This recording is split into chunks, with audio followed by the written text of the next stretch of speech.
Okay, I've now got Stewart Moses, the assistant at Bayswater. Stewart, appeared to be a bit flat today. I thought the first 10 minutes, I thought we came out the blocks like we did last week against ECU, and it'd probably be too good to be true how good we came out. We obviously got the own goal, then Gustavo went through, and really, how many times we've told him not just place the ball in the back of the net instead of trying to knock the cover off it. But these centre forwards love to have this hit in the back of the net as much as hard as they can to think it's going to look any better. To me, a goal's a goal. But you can't put fingers on different things. What happened, what shouldn't have happened. At the end of the day, we just basically stopped playing, and we allowed them to get back in the game. And at the end of the day, I think we'll maybe look at to walk away with a 1-0 result. Yeah, well, I think that's the general consensus around the place, but it did appear as though it took the equaliser from Inglewood to actually get you back into playing football again. Yeah, you're right. It's happened to you many times where they've equalised and we've gone down the pitch and almost sneaked a winner. I think last year we snuck up with 45 seconds to go on.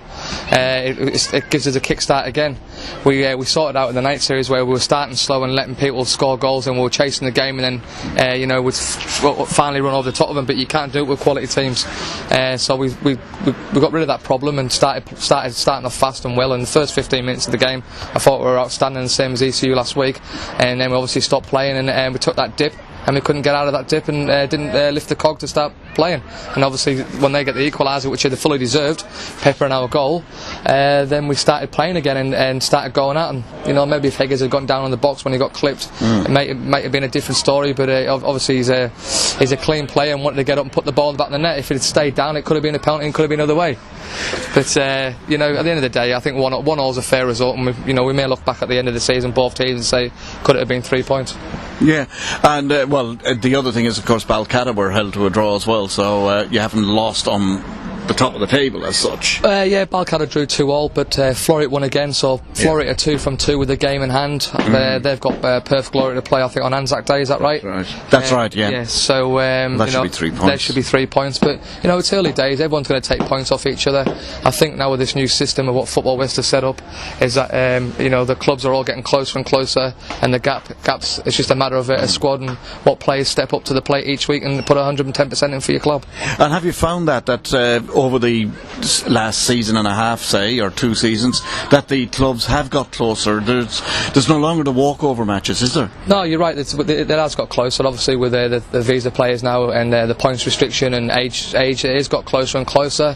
Whether or not is that developing the young kids and making people better players, who knows? Is it putting more bombs on the seats? It's time will tell. At the end of the day, me, Chris and Travis coach, and Chippy coach down at Bayswater, and we try and do the best for the boys, and we started off alright, but there's a lot of room for improvement.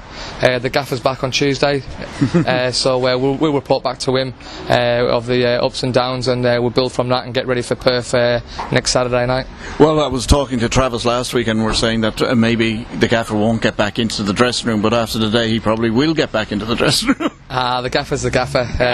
He's a top guy. He hasn't won the best coach for the last 2 years, and he needed a holiday and charge of battery, and he's put good faith into me, Travis, and his coaching staff, and I'd say we've walked away with an A-. Yeah. And how much of a loss, or how much do you miss Hayden Doyle today? He was that appeared to be possibly part of the driving force that was missing. Would you agree? Definitely. I mean, Hayden's been absolutely unbelievable in pre-season. On Monday he had a great game. On Saturday, Monday, we just thought give us a few of the senior boys a bit of a rest going down to Busselton. No disrespect to Busselton.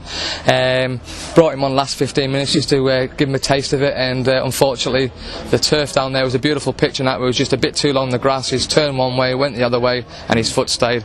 And to be truthful, I'm absolutely devastated for the guy. Yeah. But he's a sort of guy and got massive character that he'll do his rehab and he'll come back a bit bigger, better than ever next season. Yep. Okay, well, it's on to Perth next Saturday, a night match. Looking forward to it? Yeah, well, looking forward to it. It's always a good tussle between Bayswater and Perth. As you say, the Italian derby. There's great rivalry there, and I think there's not a bigger game for the boys to pick themselves back up, have a good week on the training track, and then get ready for Saturday night under lights. I think there'll be a big crowd there, and we've just got to take the 3 points. Every game for us is an FA Cup final, and we've just got to treat it like that. And if the boys go in with the right mentality and win their individual battles, then they shouldn't have a problem. And finally, I ask it of each coach I speak to, I would need you to nominate your Bayswater man of the match. Bayswater man of the match today, it's a hard one. There wasn't too many good ones out there. I'd probably say Todd Howarth. Okay. Yep. No problem. No, thank you. Thanks, Stewart. We will try now to talk to Howard. Right. Cheers, mate. Bye.